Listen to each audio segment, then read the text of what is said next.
नमस्कार. YCC agro कन्सल्टन्सीच्या सर्व सभासदांसाठी एक महत्त्वाची मीटिंग आज आपण अरेंज करतो आहे. आज 31 मे 2025.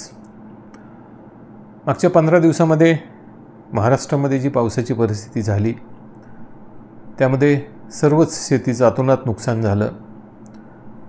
हे जे पाऊस पडले, अशा पद्धतीचे पाऊस मागच्या 70-80 वर्षामध्ये मे महिन्यामध्ये पडलेले अजून तर काही ऐकण्यात आलेले नाही.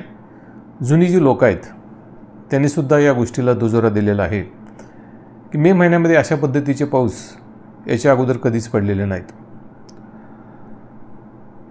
ॲक्च्युली हे जे पाऊस पडले ह्याला 3 महत्त्वाच्या गोष्टी कारणीभूत राहिल्या आणि ह्या 3 गोष्टी एकाच वेळेला एकत्र आल्यामुळं अशा पद्धतीची वातावरण निर्मिती होऊन इतक्या मोठ्या स्वरूपामध्ये पाऊस पडले. याच्यामध्ये पहिली गोष्ट होती की अमावस्या तोंडावर होती.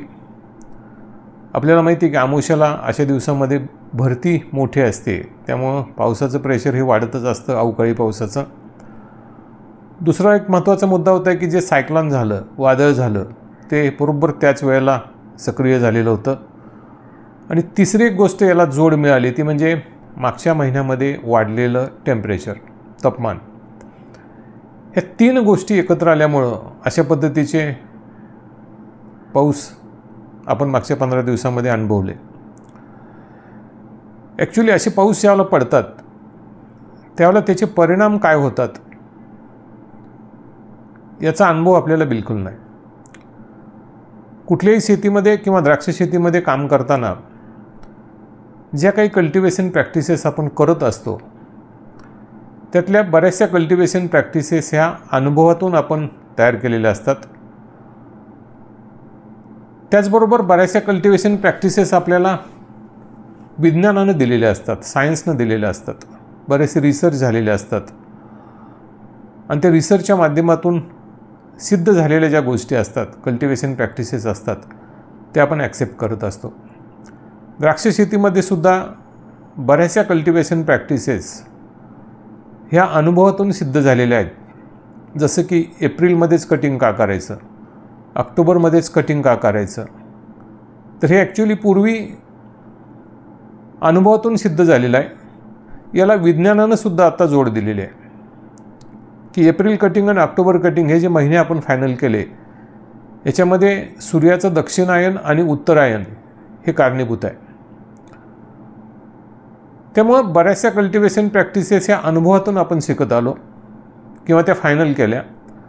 बऱ्याचशा कल्टिवेशन प्रॅक्टिसेस आपण विज्ञानानं आपल्याला दिलेल्या आहेत, संशोधनाअंती सिद्ध झालेल्या कल्टिवेशन प्रॅक्टिसेस आहेत. परंतु आत्ता जी परिस्थिती आहे की जे पाऊस पडले याचे परिणाम काय होतील याचा अनुभव आपल्या पाठीशी बिलकुल नाही. त्यामुळं आता इथून पुढच्या कालावधीमध्ये काम करताना जर अनुभवच नाही तर पूर्ण काम आपल्याला सायन्स काय म्हणतंय किंवा अशा परिस्थितीमध्ये वेलीअंतर्गत काय बदल घडतील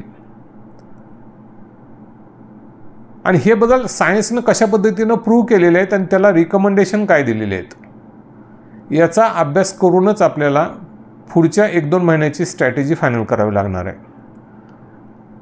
अशा पावसाचा जर आपल्याला अनुभव नाही तर अनुभवानं आता आपण पुढचे 2 महिने की 1 महिना नाही काढू शकत.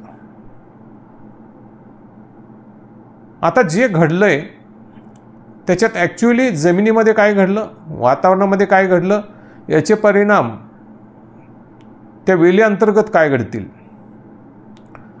याचा विचार करून जर आपण पाऊल टाकलं तर कदाचित त्याच्यामधून चांगला रस्ता निघू शकतो. सध्याच्या परिस्थितीमध्ये सोशल मीडियावर येणाऱ्या वेगवेगळ्या कमेंट्स, वेगवेगळे अनुभव, वेगवेगळे मुद्दे, वेगवेगळे मतं याच्या अनुषंगानं जर आपण गेलो तर कदाचित धोका होऊ शकतो. पूर्णपणे सायन्सला हाताला धरूनच आपण जर काम केलं तर थोडंफार यातून चांगलं होण्यासारखं आहे. बघा की प्रत्येक वेळेला जर का या दिवसात पाऊस पडले मे महिन्यामध्ये जर पाऊस पडले किंवा एप्रिल महिन्यामध्ये जर पाऊस पडले तर आपण मानतो की फास्ट वाढ होते, शाखीय वाढ भरपूर फास्ट होते, जोम वाढतो आणि त्यामुळे हा जो वाढलेला जोम आहे, फास्ट होणारी शाखीय वाढ आहे, ही गर्भधारणेसाठी धोकादायक मानतो आपण. हा आपला मागचा अनुभव आहे की जर का या दिवसामध्ये एप्रिल कटिंगमध्ये सपकेंच्या पिरियडमध्ये किंवा गर्भधारणेच्या कालावधीमध्ये जर पाऊस पडले किंवा इरिगेशन वॉटर जर जास्त झालं तर काय होतं, तर मोठ्या प्रमाणामध्ये वाढ होते, शाखीय वाढ होते. त्याच पद्धतीनं नत्र जर वाढला तर मोठ्या प्रमाणामध्ये शाखीय वाढ होते आणि ही शाखीय जी वाढ होत असते ही गर्भधारणेसाठी, फ्रुटफुलनेससाठी धोकादायक मानतो. हा आपला अनुभव आहे. आणि मग ही शाखीय वाढ होऊ नये म्हणून बरेचसे प्रोडक्ट आपण वापरतो. याच्यामध्ये CCC सारखे प्रोडक्ट आहेत की जे शाखीय वाढ मंदावतात. अर्थात शाखीय वाढ मंदावते त्याच्याबरोबर त्याचे बाकीचे पण इफेक्ट आहेत. सायटोकायनिन लेवल वाढवले जातात, अन्नसाठा वाढवला जातो, स्ट्रेस कंडिशनमध्ये झाडाला व्यवस्थितपणे त्यातून बाहेर काढलं जातं. हे CCCचे बाकीचे फायदे आहेत. पण आपण शाखीय वाढ फास्ट होते त्याला थोडंसं दबवण्यासाठी, थोडंसं स्लो करण्यासाठी CCCचा वापर करतो. मागच्या 5-10 वर्षामध्ये बरेचसे प्रोडक्ट ही शाखीय वाढ थांबवण्यासाठी मार्केटला आले लोक वापरत आहेत. ह्याच्यामध्ये पॅक्लोब्युट्राझॉलचा वापर लोक करत आहेत. टीलसारखे प्रोडक्ट जे कोनॅझोल ग्रुपमधले ग्रोथ रिटार्डंट ह्या सेक्टरमधले येणारा हा प्रोडक्ट आहे, टीलसारखा प्रोडक्ट की जो ग्रोथ रिटार्ड करतो. कल्टारसुद्धा त्याच ग्रुपमधला प्रोडक्ट आहे, परंतु अतिशय रिटार्ड करणारी ग्रोथ त्याच्यामधून मिळून जाते. टिबासारखे प्रोडक्ट काही लोक वापरत आहेत की जो ॲक्च्युली हरभऱ्यामध्ये, झेंडूमध्ये वापरणारा प्रोडक्ट आहे की टिबा जर आपण हरभऱ्यामध्ये वापरलं किंवा झेंडूमध्ये जर वापरलं तर त्याचं ब्रँचिंग फास्ट होतं. याचा अर्थ शेंडा वाढ कमी केली जाते आणि ब्रँचिंग वाढवलं जातं. हे बघून आता काही बागायतदार टिबाचा वापरसुद्धा द्राक्षामध्ये करत आहेत. हे जे प्रोडक्ट मार्केटमध्ये परत आले 10-15 वर्षामध्ये आले, पॅक्लोब्युट्राझॉल म्हणजे कल्टारसारखे प्रोडक्ट, टीलसारखे प्रोडक्ट, टिबासारखे प्रोडक्ट, इवन इथ्रेलचा वापर काय लोक करत आहेत. ह्या सगळ्या प्रोडक्टचं वापरायच्या पाठीमागचा उद्देश हाच आहे की शाखीय वाढ जी होत असते, शेंडा जो फास्ट वाढत असतो तो दबला पाहिजे. ॲक्च्युली हे सगळे प्रोडक्ट मी आत्ता सांगितले, हे सगळे प्रोडक्ट बिलकुल द्राक्षबागेमध्ये वापरायला नाही पाहिजेत. त्यांचा बाकीच्या पिकांच्यामध्ये फायदा आहे म्हणून तो द्राक्षामध्ये असं बिलकुल आपण म्हणू शकत नाही. पॅक्लोब्युट्राझॉल म्हणजे कल्टार याचा आंब्यामध्ये फायदा आहे म्हणून ते द्राक्षामध्ये गर्भधारणा करतं याला काही देखील अर्थ नाही, त्याला बेस नाही, तशी संशोधनं झालेली नाहीत. टिबासारखा प्रोडक्ट हरभऱ्यामध्ये काम करतो, झेंडूमध्ये काम करतो म्हणून तो द्राक्षामध्ये काम करेल असं बिलकुल नाही. टीलसारखा प्रोडक्ट जो ग्रोथ रिटार्डंट आहे, हेवी ग्रोथ रिटार्डंट, ॲक्च्युली आला तो भुरीसाठी किंवा तांबेऱ्यासाठी आलेला प्रोडक्ट इथं गर्भधारणेसाठी काम करेल. परंतु ह्या सगळ्या प्रोडक्टची जर तुम्ही रेंज बघितली, पॅक्लोब्युट्राझॉल, टिल्ट असेल, टिबा असेल, इवन इथ्रेल असेल, तर याच्यामध्ये एक गोष्ट साम्य आहे, एका गोष्टीचं साम्य आहे की हे सगळे प्रोडक्ट वाढणारा जो शेंडा आहे त्या शेंड्याला थांबवतात. आणि अनुभव काय सांगतो की शेंडा वाढ जर जोरात व्हायला लागली, फास्ट व्हायला लागली की जेणेकरून समजा पाऊस पडले किंवा इरिगेशन वॉटर जास्त झालं, नत्र जास्त झाला आणि अशा वेळेला शेंडा वाढ जर फास्ट व्हायला लागली तर ही शेंडा वाढ जर का दबली नाही समजा तर गर्भधारणा होत नाही. हा आपला अनुभव आहे. आणि मग गर्भधारणा करण्यासाठी बऱ्याचशा बागायतदारांनी, बऱ्याचशा तज्ज्ञांनी असे प्रोडक्ट रिकमेंडेशन दिले की जे ग्रोथ रिटार्ड करतात, ग्रोथ थांबवतात, स्लो करतात. पण आत्ता जे पाऊस पडले या पावसात सुद्धा बऱ्याचशा शेतकऱ्यांनी हे प्रोडक्ट वापरले. पण एक गोष्ट ध्यानात घ्या की या पावसानं एक गोष्ट आपल्याला अशी शिकवली की पाऊस पडल्यानंतर जो शेंडा वाढतो मोठ्या प्रमाणामध्ये, शाखीय वाढ जी फास्ट होते, त्याच्या उलटं घडलं या पावसामध्ये. तुम्ही बघितलं असाल की सबकेन झालेले बरेचसे जे प्लॉट होते की जे सबकेन झाल्यानंतर 1-2 पानावर होते, 3-4 पानावर होते, या पावसामध्ये वाढणारे शेंडेसुद्धा लॉक होऊन गेले. मग त्या ठिकाणी हे प्रोडक्ट वापरलेले असू देत किंवा नसू देत, जिथं वापरलेले नव्हते किंवा वापरायचे कुठले चान्स पण मिळाले नाहीत, इवन तिथं CCC सुद्धा मारता आलं नाही, अशा ठिकाणी या पावसाच्या अगोदर व्यवस्थित वाढणारे शेंडे ब्लॉक करून टाकले.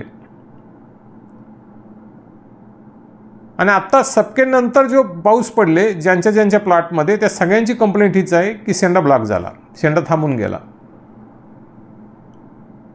याचा अर्थ काय बघा की जर आपण पूर्वी असं म्हणत होतो की पाऊस पडल्यानंतर शेंडे फास्ट वाढतात, पण घडलं तर उलटंच. कारण एका एक्स्ट्रीम लेवलच्या पुढे देखील पाऊस पडले, अतिशय पाऊस पडले की ज्याच्यामुळं वाढ होण्याऐवजी उलटे परिणाम झाले की शेंडे ब्लॉक झाले. आणि हे शेंडे ब्लॉक झाले पावसामुळं, त्यातच परत लोकांनी अशा पद्धतीचे प्रोडक्ट वापरले की जे ग्रोथ रिटार्ड करतायत. त्या प्लॉटचं भवितव्य काय असेल विचार करा. आणि म्हणून मी म्हणलं की या पावसाचे आपल्याला अनुभव नाहीत. लोकांना वाटलं की या पावसामुळे शेंडे फास्ट वाढतील, पण घडलं उलटं. आता या पावसानं शेंडे वाढले जोमानं.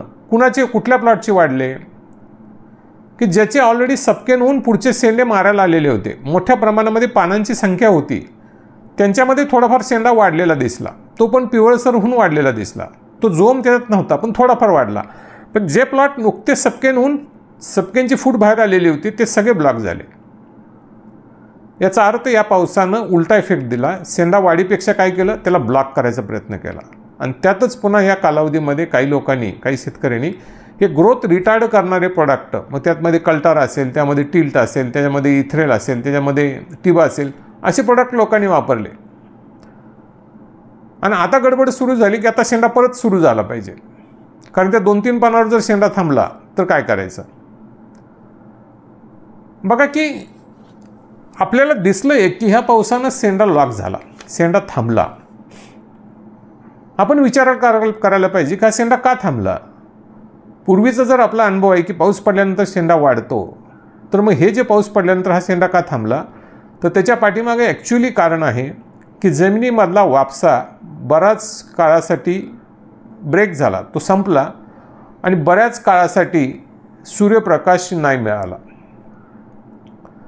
म्हणजे प्रकाश संश्लेषणाची क्रिया स्टॉप झाली आणि जमिनीमधून जे काही परिस्थिती मुळांसाठी चांगली पाहिजे होती ती देखील डिस्टर्ब झाली. आणि ह्या दोन्ही गोष्टीचा परिणाम त्या झाडाच्या किंवा त्या वेलीच्या ज्या काही शारीरिक क्रिया चाललेल्या असतात वेगवेगळ्या, त्या सगळ्या बंद पडत जातात. अन्न निर्मितीवर याचा वाईट परिणाम होऊन जातो. वेगवेगळ्या शारीरिक क्रिया ब्रेक होऊन जातात, थांबून जातात, डिस्टर्ब होऊन जातात. आणि मग अशा वेळेला जी वाढ होत असते ती थांबते. ती फक्त शेंड्याची थांबत नाही, सगळी वाढ थांबते. गर्भ जर पकडलेला असेल तर गर्भाची वाढसुद्धा थांबते, गर्भ ॲवॉर्ट होऊन जातो. ज्या प्लॉटमध्ये सबकेन होऊन 5-6 पानं झालेली होती, पहिल्या 2-3 डोळ्यामध्ये जर गर्भ पकडला असेल, धारणा झाली असेल, तर ते अबॉर्शनचे चान्सेस सगळ्यात जास्त होतात अशा परिस्थितीमध्ये. कारण पूर्ण फिजिओलॉजी झाडाची किंवा त्या वेलीची डिस्टर्ब झालेली असते. का तर जमिनीमध्ये वापसा नाही, वरनं सनलाईट नाही, सगळ्या ॲक्टिव्हिटी बंद पडत जातात. आणि या सगळ्या ॲक्टिव्हिटी डिस्टर्ब होतात. याचा सगळ्यात मुख्य परिणाम जो होतो तो अन्न निर्मितीवर होतो. बघा की हे सगळं जे चाललेलं असतं, वेगवेगळ्या ॲक्टिव्हिटी ज्या चाललेल्या असतात वेली अंतर्गत, याच्यातून फायनल एक प्रोडक्ट तयार होतो असतो, तो म्हणजे अन्न तयार होत असतं त्या वेलीच्या वाढीसाठी. मग ती पानांची वाढ असू दे, शेंड्याची वाढ असू दे, काडीची वाढ असू दे, खोडाची वाढ असू दे, मुळांची वाढ असू दे, ह्या सगळ्या वाढींसाठी जे लागणारं अन्न आहे हे अन्न तयार होत असतं. आणि तीच प्रक्रिया काय झाली ह्या मागच्या 15 दिवसामध्ये डिस्टर्ब झाली, त्यामुळे सगळं जिथल्या तिथं स्टॉप झालं. आता हे सगळं स्टॉप झाल्यामुळं फक्त गर्भाचं ॲबॉर्शन होईल किंवा गर्भधारणा होणार नाही एवढंच होणार नाही, पण अशा प्लॉटमध्ये मोठ्या प्रमाणामध्ये पुढं रोग आणि किडी वाढण्याचे चान्सेस होतात. म्हणजे जे घडलं त्याचे परिणाम 2 प्रकारे तर मेजर होतील, बरेच प्रकारे होतील, पण 2 मेजर आपण पकडू. एक गर्भधारणा व्हायला प्रॉब्लेम, जर का प्लॉट सपकेंच्या पिरियडमध्ये होता आणि पाऊस सुरू झालेले होते तर गर्भधारणा व्हायला अडचणी येतील. आणि जर का गर्भधारणा जास्त झालेली असेल तर गर्भाच्या वाढीवर त्याचा परिणाम होईल, ॲबॉर्शन होऊन जाईल. आणि तिसरा महत्त्वाचा मुद्दा आहे तो म्हणजे अन्ननिर्मिती न झाल्यामुळं रोग आणि किडीचा प्रादुर्भाव भविष्यामध्ये मोठ्या प्रमाणामध्ये त्या प्लॉटमध्ये वाढेल. आता ह्या 3 ज्या गोष्टी आहेत, ह्या 3 गोष्टी तात्पुरत्या वेळेसाठी जर का डिस्टर्ब झालेल्या असतील तर आपण बाहेरून असे काही प्रोडक्ट वापरून यांना रेग्युलर करायला पाहिजे. जगभरामध्ये एक कन्सेप्ट वापरला जातो, त्याला ब्रिक्स मीटर कन्सेप्ट असं म्हणतात. जगभरातले सगळे ॲग्रिकल्चरमधले जे सायंटिस्ट आहेत ते ह्या कन्सेप्टला दुजोरा देतात. काय कन्सेप्ट आहे हा? तर द्राक्षामध्ये दुपारच्या वेळेला साधारण 12 ते 1च्या वेळेला एक वाढणारं जे पान आहे, पान छोटं असतं, ते हळूहळू वाढत असतं, वाढून एका लिमिटपर्यंत गेल्यानंतर ते वाढायचं बंद होतं आणि मग मॅच्युरिटीला यायला चालू होऊन जातं, ते थोडंसं पक्व व्हायला चालू होऊन जातं. असं जर पान आपण काढलं, त्याचं ब्लेड जर का आपण काढलं, पण कधी दुपारच्या 12-1च्या दरम्यान, आणि त्या पानाचा जर का रस आपण काढला मिक्सरमध्ये टाकून किंवा वरवंट्यावर चेचून जर का त्याचा रस काढला, त्यामध्ये पाणी बिलकुल घालायचं नाही, रस काढायचा आणि त्या रसाचा एक थेंब ब्रिक्स मीटरवर जर टाकला तर रीडिंग जर का आपण बघितलं तर रीडिंगवर बऱ्याचशा गोष्टी आपण जजमेंट घेऊ शकतो. पण हे काढताना कधी काढायचे? दुपारच्या वेळेला. सकाळी जर तुम्ही काढलं तर त्याचे रिझल्ट दिसणार नाहीत किंवा ते रिझल्ट फॉल्टी रिझल्ट असतील. तुम्ही दुपारच्या वेळेला असं वाढणारं जे पान आहे की जे आता जस्ट वाढून थांबा लागलं आहे, कवळं पण नाही आणि पूर्ण जून पण नाही, अशा पद्धतीचं जर पान घेतलं, त्याचा जर रस काढला तुम्ही आणि तो जर का ब्रिक्स मीटरवर टाकला आणि जर का रीडिंग 1 ते 6च्या दरम्यान जर येत असेल समजा, तर तुमच्या प्लॉटमध्ये भविष्यामध्ये किंवा येणाऱ्या काही दिवसामध्ये मोठ्या प्रमाणामध्ये रोग आणि किडी येऊ शकतात. आणि ते अशा पद्धतीने येऊ शकतात की ते आल्यानंतर तुम्ही जर स्प्रे घेतले, काही पेस्टिसाईडचा वापर केला तर तात्पुरत्या त्या कंट्रोल होतील, परत चालू होऊन जातील. म्हणजे समजा डावणी आली, तुम्ही स्प्रे घेतला, ती थांबली, परत चालू झाली. 1 ते 6च्या दरम्यान किंवा 1 ते 5च्या दरम्यान जर रीडिंग येत असेल तर अशी परिस्थिती तुम्हाला दिसेल. साधारणपणे 5 ते 9 ते 10च्या दरम्यान जर रीडिंग येत असेल समजा त्या सॅपचं, तर याच्यामध्ये रोग येणार, किडी येणार, परंतु तुम्ही एखादा स्प्रे घेतला की बऱ्याच कालावधीसाठी, बऱ्याचशा काळासाठी त्याचं कंट्रोल मिळणार. लगेच रिपीटेड स्प्रे घ्यायची गरज पडणार नाही. आणि जर का ते रीडिंग 9-10च्या पुढं जात असेल समजा, तर त्यावेळेला त्या ठिकाणी रोग आणि किडी यायचे चान्सेस बिलकुल नसतात. अर्थात हे सगळं रीडिंग त्या दिवसासाठी मर्यादित आहे. हे जे रीडिंग असतं ना, हे दररोज बदलतं. आज जर का तुम्हाला हे रीडिंग समजा 10च्या आसपास दिसतंय, तर उद्या ते कदाचित 7 पण दिसू शकतं, 5 पण दिसू शकतं. कारण ही प्रक्रिया आहे ना, ही 24 तासासाठी चालू असते. अन्न तयार होतं, अन्न तयार झालं म्हणजे साखर तयार झाली, ती लगेच दुसऱ्या दिवशी रात्रीच्या वेळेला डिस्पॅच केली जाते, वेगवेगळ्या अवयवांच्याकडे पाठवली जाते. पान ब्लँक होतं, सकाळच्या वेळेला ते ब्लँक होतं, कारण रातभर ही क्रिया डिस्पॅचची चालू होते, ट्रान्सपोर्टची क्रिया चालू होते. म्हणून सकाळच्या वेळेला हे मोजायचं नाही, कारण सकाळी पान ब्लँक झालेलं असतं, रीडिंग कमीच येतं. मोजायचं आहे दुपारच्या वेळेला. तुम्ही तुमच्या प्लॉटमध्ये हे कधीही करू शकता. आणि जर का रीडिंग अशा पद्धतीचं येत असेल की ते 9-10च्या पुढे जर जात असेल, तर लगेच इमर्जन्सी स्प्रे मारण्याची बिलकुल गरज नसते. मी आता बघितलं की पाऊस उघडायच्या अगोदर उघडल्या काही लोकांनी ट्रॅक्टर चालू केले, जमिनीमध्ये प्लॉटमध्ये ट्रॅक्टर गाठले, आसऱ्या पडल्या, चेसिस बरोबर ट्रॅक्टर लोकांचे बुडले, कारण मनामध्ये एक भीती होती की रोग येणार. पण ह्या ज्या आसऱ्या जमिनीमध्ये आता पडतायत, ह्या मे महिन्यामध्ये पडतायत, हे लक्षात घ्या. इथून पुढं पाऊस चालू होणार आहे. अशा जर का आसऱ्या पडल्या आणि त्यात पाणी जर का परत ह्या मान्सूनचं पावसाचा साठा लागलं आणि त्यातनंच तुम्ही जर ट्रॅक्टर चालवा लागला, तर जमिनीमध्ये अनएरोबिक कंडिशन तयार होते. आणि ही जर अनएरोबिक कंडिशन एक वेळेला जमिनीत झाली, तर तो सीझन तुमचा पुरता गेला असं म्हणायला हरकत नाही. ही परिस्थिती ऑक्टोबर-सप्टेंबरमध्ये किंवा ऑगस्ट-सप्टेंबरमध्ये झाली तर एक वेळेला मान्य आहे की आसऱ्या पडून चिखल झाला आहे आणि अनएरोबिक कंडिशन तयार झाली, मातीचा त्या पाण्याचा घाणेरडा वास यायला लागला आहे, तिथे वेळेला कळलं ठीक आहे. पण मे महिन्यामध्ये जर काही परिस्थिती आपण करत असू प्लॉटमध्ये, तर मात्र त्या वर्षीचा सीझन धोकादायक होऊ शकतो. मग अशा वेळेला आपण ब्रिक्स चेक करून पुढचा निर्णय घ्यायला पाहिजे. हा ब्रिक्स मीटर कन्सेप्ट अतिशय महत्त्वाचा कन्सेप्ट आहे. आत्ताची जी परिस्थिती उद्भवलेली आहे की ज्याच्यामध्ये जमिनीमध्ये पण डिस्टर्बन्स आहे आणि वरच्या भागामध्ये पण डिस्टर्बन्स आहे. जस्ट आत्ता पाऊस उघडला, आता ऊन पडायला चालू झालं, आता एक एक कामं चालू होतील. परंतु अशा कालावधीमध्ये जर का साखरेची निर्मिती किंवा अन्नाची निर्मिती व्यवस्थित व्हायची असेल तर 3 प्रोडक्ट अतिशय महत्त्वाचे राहतात की ज्यांचा आत्ता वापर जर का रिपीटेडली आपण केला तर जी परिस्थिती उद्भवलेली आहे त्यातनं व्यवस्थितपणे रस्ता निघू शकतो. आणि त्यातला पहिला प्रॉडक्ट आहे तो म्हणजे सीवीड एक्स्ट्रॅक्ट. चांगल्या क्वालिटीचं सीवीड एक्स्ट्रॅक्टचे जर का स्प्रे झाले, ज्याला आपण रेडीमेड फूड मटेरियल म्हणतो, तर निश्चितच हे ब्रिक्सचं प्रमाण वाढून जातं, साखरेचं प्रमाण वाढून जातं, अन्न निर्मिती फास्ट होऊन जाते. त्याचबरोबर ढगाळ वातावरण असेल तर या सीवीड एक्स्ट्रॅक्ट बरोबर जर का आपण फुलविक ॲसिड मिक्स केलं तर फोटोसिंथेसिस क्रिया जी आहे, प्रकाश संश्लेषणाची क्रिया, त्याला चालना मिळून जाते. कारण फुलविक ॲसिडला सेकंड सन असं म्हटलं जातं, दुसरा सूर्य. ढगाळ वातावरणामध्ये जर का थोडा थोडा वापर आपण फुलविक ॲसिडचा पानावाटे करत राहिलो तर निश्चितच जी काही मंदवलेली क्रिया असते अन्न तयार करायची, फोटोसिंथेसिसची, ती थोडीशी चालना मिळून जाते, स्पीडअप होऊन जाते. तर पहिला प्रोडक्ट आहे तो म्हणजे सीवीड एक्स्ट्रॅक्टचा वापर करणे.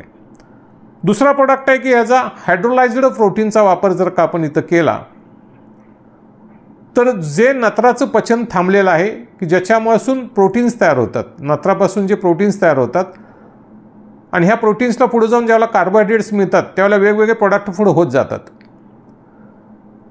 तर ही प्रोटीन निर्मिती जी थांबलेली आहे आणि नत्र साठून राहायला लागलेलं आहे, याच्यासाठी हायड्रोलायझ्ड प्रोटीन अर्थात सिंथेटिक ॲमिनो ॲसिड्स नव्हेत, नॅचरल ॲमिनो ॲसिड्स किंवा नॅचरल प्रोटीन जर का आपण स्प्रे वाटे वापरले तर इथं त्याचा थोडासा फायदा आपल्याला मिळू शकतो. आणि तिसरा अतिशय महत्त्वाचा जो प्रोडक्ट आहे की जो या पिरियडमध्ये वापरायला पाहिजे, की जो ड्रास्टिक रिझल्ट देऊ शकतो, तो आहे इडिसोल. FI इनोव्हेशन्स ह्या कंपनीचा हा प्रोडक्ट आहे, इडिसोल नावाचा. ऑइल बेस हा प्रोडक्ट आहे. रेडीमेड फूड मटेरियलमधला हा सगळ्यात टॉपचा प्रोडक्ट मानला जातो. Easy digestible super readymade food material असं आम्ही म्हणतो याला. सहजासहजी पचणारं सुपर फूड मटेरियल आहे. काही तासातच त्याचे रिझल्ट दिसायला चालू होऊन जातात. पूर्णपणे 100% नॅचरल प्रोडक्ट आहे. ज्या ज्या वेळेला अन्न निर्मिती थांबते, मग कडक ऊन पडलेलं असू दे किंवा हेवी टेम्परेचर असू दे, अन्न निर्मिती थांबते. अतिशय कडक थंडी पडलेली आहे, अन्न निर्मिती थांबते. वापसा कंडिशन गेली, अन्न निर्मिती थांबते. ढगाळ वातावरण आहे, अन्न निर्मिती थांबते. कुठल्याही प्रकारानं जर का झाड स्ट्रेसमध्ये जाऊन अन्न निर्मितीवर त्याचा जर का वाईट परिणाम होत असेल आणि त्या वाईट परिणामामुळं त्या मेटाबॉलिक ॲक्टिव्हिटीज असतील, ते जे कार्य असतील ते थांबत असतील, अशा वेळेला जर काही एडिसोलचे जर स्प्रे आपण घेतले तर हे सगळं आपण परत सुरळीत आणू शकतो. एकरी 500 मिली एडिसोल आणि त्याच्याबरोबर एकरी 500 मिली नेमामृत असा जर का स्प्रे आपण घेतला, मग या स्प्रेमध्ये एका वेळेला जर का सीवीड टाकलं आणि दुसऱ्या स्प्रेच्या वेळेला जर का प्रोटीन्स टाकले, हायड्रोलायझ्ड प्रोटीन्स, असे 2 स्प्रे आठवड्याच्या अंतराने जर आपण घेतले तर जे काही डिस्टर्बन्स आता झाडांना झालेला आहे, अन्न निर्मिती थांबलेली आहे, ती आपण स्पीडअप करू शकतो आणि त्याचे ड्रास्टिक रिझल्ट आपल्याला मिळतात.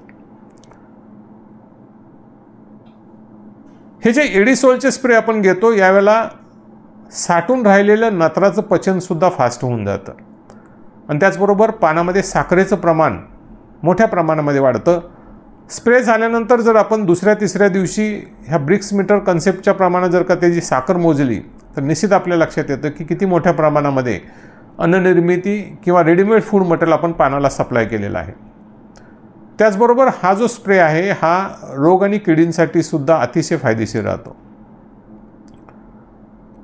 त्यामुळे आत्ताची जी परिस्थिती निर्मित झालेली आहे याच्यामध्ये अन्नद्रव्यांचा वापर लगेच चालू करण्यापेक्षा, कारण अन्नद्रव्ये ही पचवावी लागतात, बराच कालावधी लागतो तेवढी एनर्जी झाडांच्याकडे असावी लागते. अन्नद्रव्यांचे स्प्रे तर द्यावेच लागतील भविष्यामध्ये आपल्याला. ज्या ज्या डेफिशियन्सीज दिसतील, पोटॅश असेल, कॅल्शियम असेल, मॅग्नेशियम असेल, द्यावेच लागतील. परंतु सुरुवात करताना, पाऊस आत्ता जस्ट उघडलेले आहेत, सुरुवात करताना जर का अशा पद्धतीचे हे 3 प्रोडक्ट मी सांगितले याचा जर का वापर करून आपण सुरुवात केली तर निश्चितच जे काही डिस्टर्बन्स झालेला आहे त्या वेलीला तो कव्हर होऊन पुढची कामं व्यवस्थितपणे चालू राहतील. तर आपण जे शेड्यूल दिलेले आहे त्या शेड्यूलमध्ये हे थोडेसे चेंजेस करून जर का आपण घेतले किंवा या गोष्टींच्यावर लक्ष दिलं तर जी काही परिस्थिती उद्भवलेली आहे त्यातून थोडासा चांगला मार्ग अजून निघू शकतो.